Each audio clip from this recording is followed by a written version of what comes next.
there's a lot of reasons for why a person could procrastinate, and it can be different than someone else. So by getting clear on the specific point of struggle, by defining the problem, at what moment do you start feeling overwhelmed or procrastinating or feeling lazy or whatever words you use? Everybody uses something else. What is the thing that at that moment you're like, I can't do this, or this is too hard, right? Okay. That is defining the problem, and that's the problem you want to solve. You don't need to take like a whole productivity course. You need to solve that thing, and then not just podcasting will go easy for you, but all other areas of your life will also, because you're not just putting out a tip for podcasting, right? Like sometimes we learn tips and hacks, and it's like just for podcasting, which is great because it's making podcasting easier, but that way we could also implement it in all other areas. If you are a female Christian entrepreneur or life coach, you need a podcast. And if you have a podcast, you need a podcast coach. Finding a supportive and empowering community is key to podcaster success. Through my holistic approach as a trained life coach and my experience in the podcast industry since 2016, I want to encourage you weekly through answering your podcasting questions. I'm cheering for you, and your voice matters. Hey everybody, welcome to another episode of Holistic Podcasting. I am your podcast coach, Kristin Chadwick, and I am here today with a lovely brain coach. You guys, I'm so happy to be talking all nerdy with ST Rapport.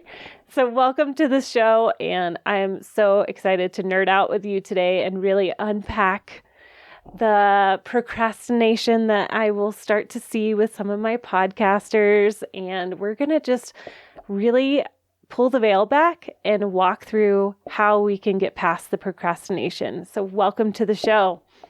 Oh, thank you so much, Kristin. I'm really excited for this. Yay. Awesome. Okay, we're going to dive right into the meat of this, because I think what you have to share, you guys, you have to go check out her TikToks, her podcast, Life Picks University, because she has so much valuable information that is quick and full of meat. And she has an assessment for you too that she can talk about at the end. But I want to start with basics of what is cognitive function and why does it matter for a podcaster? Yes. So thinking is actually not one big thing. Thinking is made up of 28 parts, 28 thinking skills, also called cognitive functions. I like to think of it as the center of the web. In the center of the web is those cognitive functions, are those thinking skills. And coming out of the center is all the activities you do as a podcaster, as a business owner, as a mom, whatever you're doing, right? You are using cognitive function in order to do those tasks. Now, naturally, some of them are going to be stronger and some of them are going to be weaker. But those weaker ones are causing you to procrastinate or are making certain things really hard for you to do. Okay. Can you unpack some of those processes of the weaker and the stronger sides? What does that look like? Yeah, so there's no such a thing as having a perfect cognitive function, because you can always improve all of them. But if one is really weak, it's going to make it hard for you to do it. So I'll give you an example. One of the cognitive functions is called clear perception, or when it's weak, it's called blurred and sweeping perception. This is being able to take in information in a clear and organized manner. So if you want to make a plan for your podcast and how you are going to grow it more, you have these 100 ideas, I could do this and I could do that, and you're learning all these things, but there's so much information that you don't know where to start. So you can do two things. First one is use your five senses, because this is how our brain takes in information, and ask yourself, what do I see? What do I hear? What do I taste? Right? And getting all the information in clearly. And more simply, you could even just ask yourself, what is the starting point? Where do I need to start? What is the first step of my plan? Right? That usually opening a laptop, literally, don't even think about being able to all deep inside it. Literally open your laptop. Right? Open a Google Doc to make your plan. Then what is the next step? What is the next step? And then your brain isn't getting isn't having information overload and can actually start thinking. That's so good. I love that you just brought it to really simple of open up your laptop because that is so true. Like we forget that that is a decision in the next step of just open it up. And even like, as we were talking about procrastination with our podcast, whether that's pressing record, whether that's for the first time ever, or it's pressing record, 6 months down the road and you're like, I don't know what content to do. Like, what's the very first step? Is it sitting down in your office? Is it opening up the Google Doc or something like that? So I love that.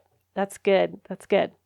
Okay. So what would be the next like process? Are we getting that clear thought, Clear right? perceptions. Clear Yeah. perceptions. Okay. Yeah. So thinking is actually divided into 3 phases. We have the first phase, input, where we take in the information. The second phase is elaboration, where we process it. And output is the third phase, where we tell the world we know what we know. When you are talking into your mic and sharing with your audience, whatever you want to share with them, you are in the output phase. Now, we don't actually always go in order. Sometimes we jump around and we go through. But for the most part, when you're trying to improve your thinking abilities so that way you don't procrastinate and you actually get things done, you're working in those orders. So in the first phase, we have, right, the clear perception. It could also be labeling, using the right names for things. Like, how many times have you said this or that, or like put this there and then nobody understood what you're talking about, or they thought you meant on the left side and you meant on the right side and you spent like 2 hours trying to look for it, right? Giving things the right name, the right label. This is also going to be easier for your audience to understand you. When you're using precise labels, they can actually implement what you're trying to talk to them. So by you improving your cognitive functions, you're making it easier for your audience also. Man, that's like revolutionary to me because I have actually thought about how many times I'll say this or that, even in text messages to friends. I'm like, why do I say that so much? I'm not clear on what I'm saying, which is so, okay, my mind just exploded a little bit. So you'll have to forgive me. Whoa. Okay. All right. No, that's so good. Yeah, you're going to love this story. Now I work only with entrepreneurs, but when I started a couple years back, I was working with children. And there was this kid in 5th grade who could not understand a sentence, could not remember the second sentence. By the time you told him, like by the time he got the second sentence, he forgot the first one. And teachers and parents were going crazy because they're like, he can't remember anything, right? Like every day they had to reteach him everything. And he comes to me the first day and he's using a lot of vague words. He's using this and that. And when I would ask him, what's this? He couldn't explain it. He couldn't express it.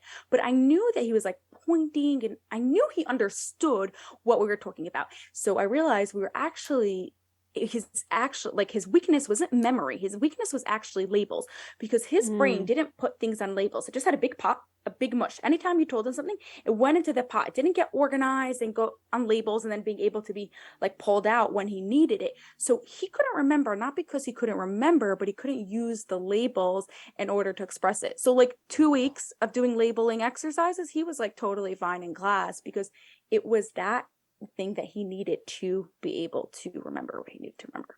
Wow. That is so cool.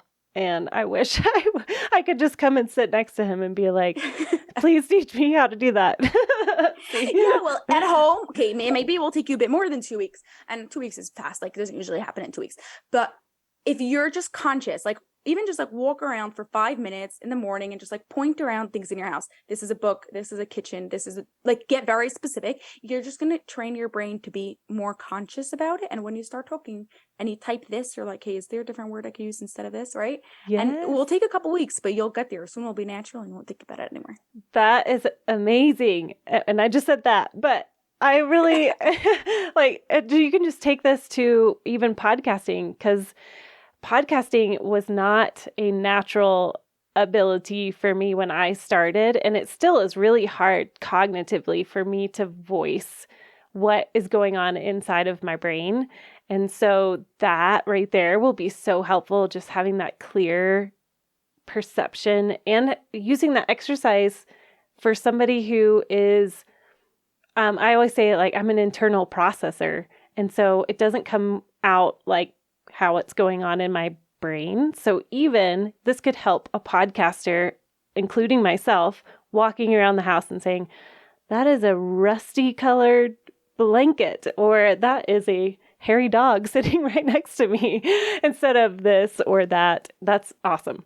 Okay, so you mentioned 3 parts. So the first one was the labeling. The second is, or no, input. Sorry. See, I'm learning right now. So first was input. You're doing great. Second was tell me the second one again. Yeah, it's elaboration, the processing of it. Yeah. Okay. And what does that look like? That is the actual processing. So once you have the information in your brain, then how are you processing it? How are you understanding it? And what's going to be your next steps? So there's many cognitive functions, many thinking skills in that phase. One of them is defining the problem, getting really clear on the problem, right? Like how many times do we try solving it? We're saying like, okay, we're going to grow the podcast, so we're going to do X, Y, and Z, but it's not the real problem for your podcast. So you're using all this effort and trying to improve this thing, but really the problem's something else. And only after a few months of doing it and seeing you're getting no results, you're like, hey, I maybe need to reevaluate this. If you would reevaluate it first and define the problem first, then it will be much easier for you. So what would be an example of that? So if it's not the growing of the podcast, what would be defining the problem? Like if you had a podcaster in front of you that was really struggling with procrastination, what would be like defining the real problem underneath that? Yeah. So first we would have to get clear, right? So we're going to want to take in all the information and we're going to ask them just like, where are you struggling? What is the point in which you're struggling? Because procrastination is a really big word. There's a lot of reasons for why a person could procrastinate, and it can be different than someone else. So by getting clear on the specific point of struggle, by defining the problem, at what moment do you start feeling overwhelmed or procrastinating or feeling lazy or whatever words you use? Everybody uses something else. What is the thing that at that moment you're like, I can't do this, or this is too hard, right? Okay. That is defining the problem, and that's the problem you want to solve. You don't need to take like a whole productivity course. You need to solve that thing, and then not just podcasting will go easy for you, but all other areas of your life will also, because you're not just putting on a tip for podcasting, right? Mm-hmm. Like sometimes we learn tips and hacks and it's like just for podcasting, which is great because it's making podcasting easier, but that way we could also implement it in all other areas. Okay. So it could be like you're stuck on a mindset of like what you just said was, this is too hard, or I don't know how to express what I have learned in a productive way, or yeah. Go ahead. So the second example that you said is accurate, right? By saying, I don't know what to express, that is the point of struggle. That is why it is hard for you to do it, because it's not that you don't know what to say. It's that you're struggling to actually express it. By just saying it's too hard, you're being very vague. What part of it is hard? And you might have to ask that question multiple times for yourself. And you could even ask it like, if you want to even go deeper on the expressive part, you could go at what point do you find it struggle with to say? Is it right in the beginning, and once you have the first sentence, you have everything else? Is it like midway that you just like get mixed up with like your order of what, right? Like what is the point of struggle for you? That is so fascinating and so revealing. It like makes you really be aware of the process of your thinking.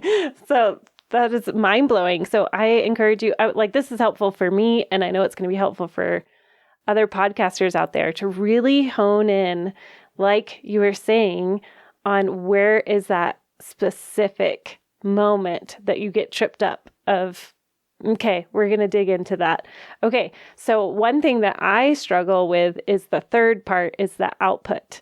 So I would love to talk about that, where we, especially as an internal processor, have a hard time getting it out of our mouth and out of our brain. So can you walk through, like if you were coaching me, what would you say to somebody who is stuck in the output mode? Yeah. So once again, in the output mode, there are multiple cognitive functions. So there could be different reasons for why it's struggling for you. So I would ask you, at what point in the output phase, and that, like when you're trying to see what you want to say, does it feel really challenging? I would say, like right at the beginning of like, how do I want to put my thoughts together? to make it sound like it makes sense. Yes, that would probably come from giving a thoughtful response is like the answer. We want to explain something without giving like too many details, but it also has to like be clear. Now my another question I have for you, is it easier for you if you do it in one mode versus the other versus let's say speaking or talking, like writing or things like that? Writing is definitely easier. Right. Okay. So now comes the fun part. Okay.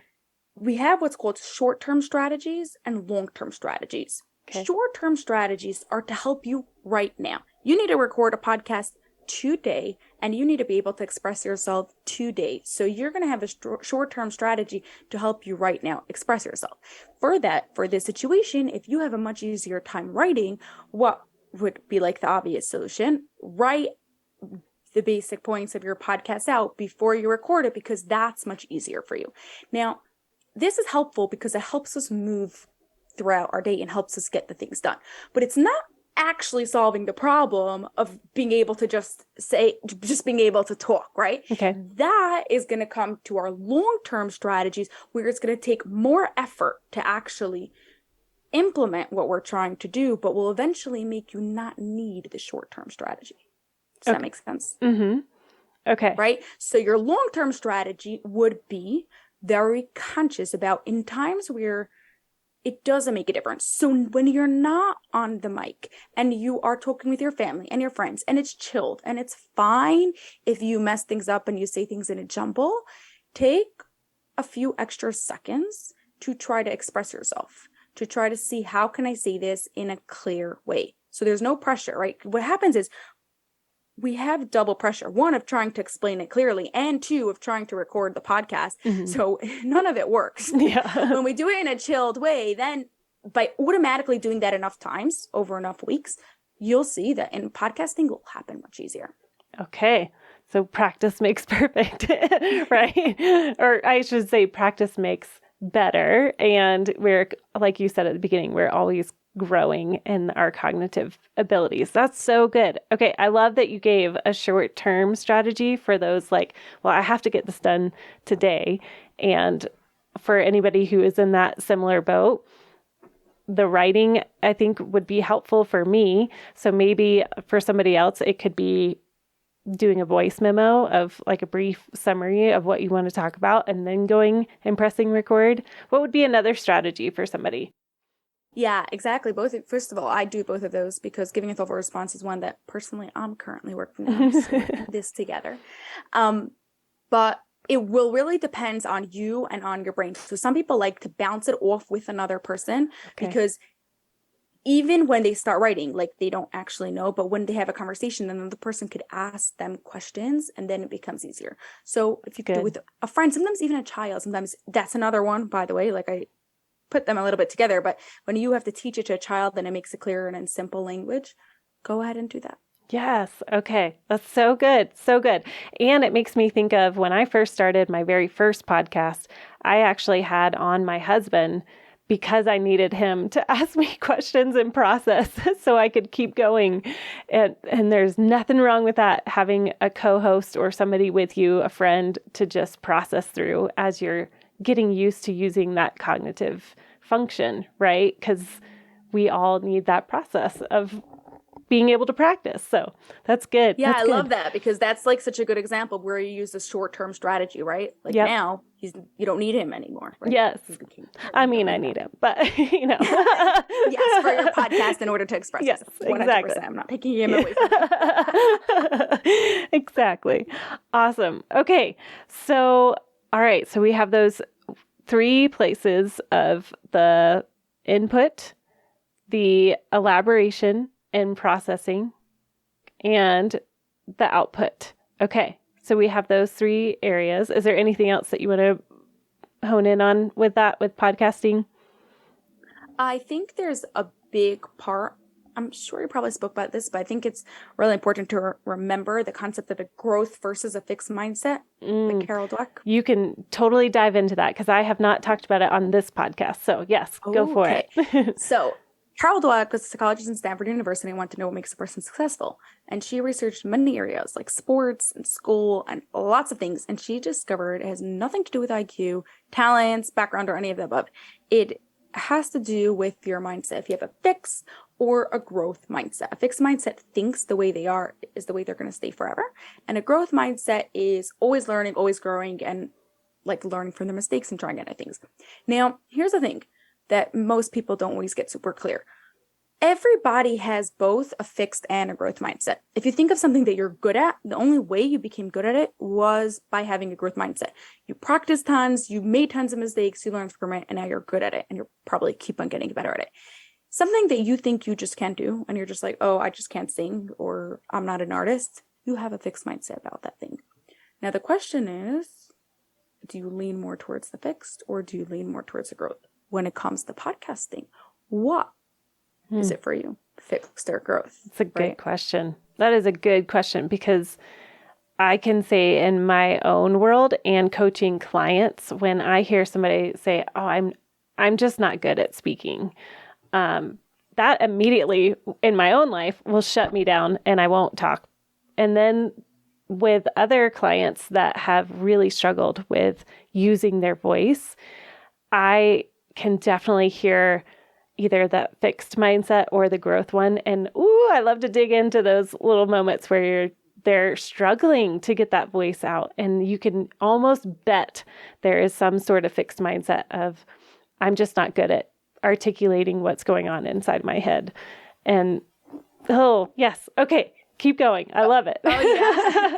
So if like one of my favorite ways to switch from a fixed to a growth mindset is language, because right, what you say and you believe is what your brain is going to come into. But don't believe in lying and telling yourself that you are really good at articulating yourself if right now you don't feel so. So changing your language just slightly will slowly move you towards the growth mindset. So instead of saying, I articulate myself really well, you could say something like, I'm learning to articulate myself better, right? Things like that is not a lie, because you're continuing to learn yourself, and your brain is actually going to find new ways, and it's going to be interested in learning what are other new cool techniques that you can use to articulate yourself better. Especially adding the word yet in the end. I can't articulate yet, right? It's like a magic 3-letter word. Is really good. Yes. And my kids, they go to an awesome school, and they have ingrained in their brain the power of yet. And so they'll always say, yet at the very end. Right. I'm like, that's right. So yes. Okay. Yet is a great word. Like, our brains are pliable, right? So we can start to see hope there and growth.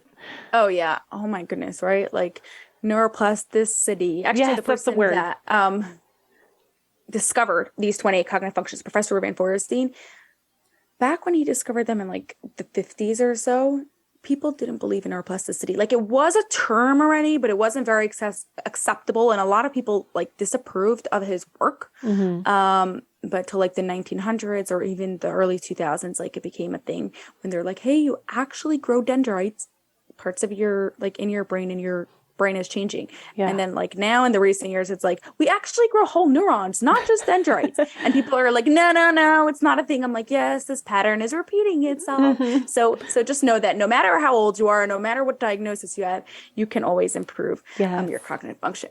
But I think something that is very helpful and doesn't get spoken about enough is that every time you learn a strategy, you learn something that helps you in one area of your life, you want to see how you can spread that success to other areas of your life. So if you learn something at home, or you learn something while trying to grow your podcast, or you learn something while you're trying to revamp your branding in your business, whatever it is, try to take a moment after you've done a activity successfully.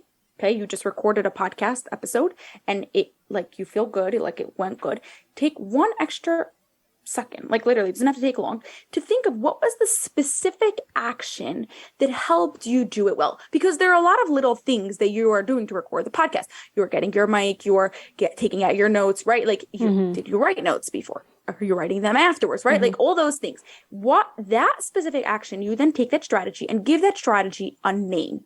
Okay, now, because remember, like I said in that story earlier, when you have labels, when you have names, then it's easier for your brain to understand it, to organize it, to remember it. So you give that a name. and you are going to, even listening right now, as long as you're not driving, open up a notes app on your phone and call it strategies. Every time you have a new strategy, add it to your list. The next time you feel like you are procrastinating, or you are feeling really overwhelmed or stressed or anxious or anything that you're like, I need to do something now, open up your strategies list, a list of strategies that, mind you, you've discovered yourself that work for you. Not that somebody else said, oh, you have to go and do this. Good. Something that works for you, and see which one is the best one that you can apply to this situation. That way you don't have to relearn these strategies again in this situation. You just like magically have it for you, even though you prepared it for yourself. I love that. Oh my gosh, what a valuable tool. I think I totally am going to do that. I'm a huge notes taker on my phone, so I will for sure be putting that in there, because I love that, because I think we so often turn to others for strategy when we are our best coach and strategy expert of like, oh, I just recorded an episode. I love that. So let me pause for just a second and be like, what was the defining thing that helped me have a successful recording? Or what did I feel good about? How did that happen? I think that's really brilliant and such a gift for all of my podcasters that are listening. I'm thinking of people in my boot camp and my one-on-one clients. I will for sure be using that tool of write down what worked for you. What was it? Yeah. Beautiful. Exactly. Now, for every person, right, like it's going to be different. And the key here is to get very specific. Okay. Because if you're vague and you're like, oh, I just did this, like your brain's not going to remember. Even now, obviously, as you do this for many months and hopefully years, you're going to have different types of strategies. So you might just say like, have sometimes like I made a plan, but you might be more specific in saying I prioritize, or maybe you even more specific and I time blocked, right? Yeah. So all of these can get like different times you'll feel like writing different ones, but don't feel like, oh no, I can't write this, because prioritizing is like planning. But different times you need different things. So make your list long so you can have different ones for different situations. So good. Oh my goodness. I mean, I feel like we could end it right there, because that was just so good. I will say, if people want to discover more, because I know I'm like fascinated and totally intrigued by just our functions in our brain. And so if people wanted to come and discover more, I mentioned at the beginning of the episode that you have a cognitive assessment. Can you talk a little bit about that? Yeah. So the cognitive function assessment is an assessment where you get to see on a scale from 1 through 5 how strong each one of your cognitive functions are. The biggest question I get when people take this assessment is like, but it doesn't tell me what's good and what's bad. That's exactly the point. Like we said, it's never perfect. It can always get better. By having a scale, you can then see, oh, this one's a 2 and this one's a 4. I probably should work on the 2 first before I use my 4. Or I could use my 4, I could leverage my 4 to help me improve the 2. So by just having good or bad, or strong or weak, like you're not getting it's not being very beneficial. So it literally just goes through the 20 cognitive functions, shows you what it would look like if it's weak, shows you what it would look like if it was strong, and you just mark down where do you think it is, and we'll give you a very good baseline to start seeing what you need improvement first. Oh, so awesome and so helpful on every area of life, and not just podcasting, but it has been so helpful for podcasters who are struggling with procrastination. I mean, any entrepreneur struggles with procrastination. And so getting these tips and information on this is actually, there's 3 different levels of this cognitive function, and where specifically are you struggling, and how can we continue to improve or work on or leverage, like you said. I loved that, where there's not good or bad, because I think so often we can say, oh, I'm just so bad at that, or that fixed mindset, right? Where we can leverage those aspects of ourselves. And so this is so... Can I share one story on that? Oh, yes, go for it. Okay, so I actually started improving my cognitive functions back in 5th grade when I struggled with reading, and tutors, whatever, wasn't working. So my parents gave me to improve my cognitive functions. Now, however, at that time, my mom would always tell me like, oh, your cognitive function of categorizations is like weak. Like it needs to it needs to be improved. And I was like, no, I don't think so. I know how to categorize red, blue, yellow, green, orange, whatever. Like I don't have a problem with that. So I didn't improve it. Now, what happened was when I got older and I was like, went to get training in this, I was like, okay, I want to get better at this for myself. And I want to like be able to tell my clients in this. So I went with the growth mindset, first of all, not the point of the story, but I'm just saying it was only when I had a growth mindset, I went to get training in this, that actually this cognitive function improved. And what happened is I then was able to change how I planned everything, because I was always the type of person that would plan everything the night before. Every single day, I was like super productive. Something needs to happen. I got it done now. The problem with that was I was so into getting everything done now, which I thought was really good, by the way. Okay. Everything having to get done now, that I couldn't think big picture. I couldn't grow the business to a certain level. I couldn't even I would literally do things like I would check my emails 100 times throughout the day and waste a lot of time like that. So I had this so-called weakness of a cognitive function of getting everything done now. After I improved my cognitive function of categorizations, I was now able to categorize tasks together and prioritize and see okay, this is later. And that was when I was able to start planning 6 months, a year ahead, and saved over 10 hours every week, which was crazy. But what I'm sharing with this is because of what you said about good or bad. Because I had this weakness, I now still have the ability to get things done. And unlike other people who will procrastinate on certain things, I'm very much still the type that will want to get things done now, even though now I have the ability to plan 6 months ahead. So even though beforehand I was wasting a lot of time by getting everything done now, I still have that strength. So your weakness in certain ways might be really good for you. You can just learn ways to use it even better. That's beautiful. And I think it hits on too, the power of planning now, people who want to record an episode now, that's a great gift. And learning to plan ahead. I have most of my podcasters will have a 2023 plan by the end of our boot camp that I'm doing right now. And I am adamant about each of my clients having some sort of plan, because I was like that, where it was well, I'm just going to wing it every week because I just want to wing it. And I don't want to have a structure. I don't want to have a plan. But actually, when, like you're saying, when you start to harness both aspects of your strength and your weakness, it begins to really bring a wholehearted picture into it. You're using your whole brain and the strengths and weaknesses to really help you in the long run, which that was said so beautifully. And I love that you put that in there, because like I said, I think podcasters really struggle with that. Some are very much, let's record an episode right now. And that's great. You can totally do that. And let's plan ahead so we don't burn out, and we get to that place of the procrastination and I'm unclear. I don't know how to do the output. You start to go in this little slurry of malfunction. So yes. Yeah, exactly. I always say you need to work with your brain, but you don't want to get stuck at where your brain's at. Oh, that's so good. Yeah. Yes. Well, thank you so much, ST, for being here. And you have provided so much value, and I really appreciate you. And guys, I encourage you to go check out her website. Go check out her podcast, Life Picks University. She's on TikTok. Those are really fun to watch too. And so go check out all the places. She's amazing. All right. Thank you. Thank you so much. This was really fun.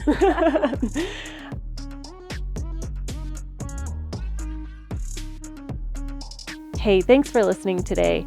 I hope that you feel encouraged and inspired to launch and grow your podcast. And speaking of that, I want to personally invite you, if you are thinking about starting a podcast or you're thinking about growing your current podcast, I have an amazing opportunity coming up in the middle of April, inviting you into our podcast boot camp. The first one is for new podcasters who are looking to launch and create their brand new podcast. And the second is going to be for current podcasters who want to grow and monetize their podcast. come check it out at www.kristinfieldschadwick.com, or you can find me on Instagram and send me a message and that you want to know more.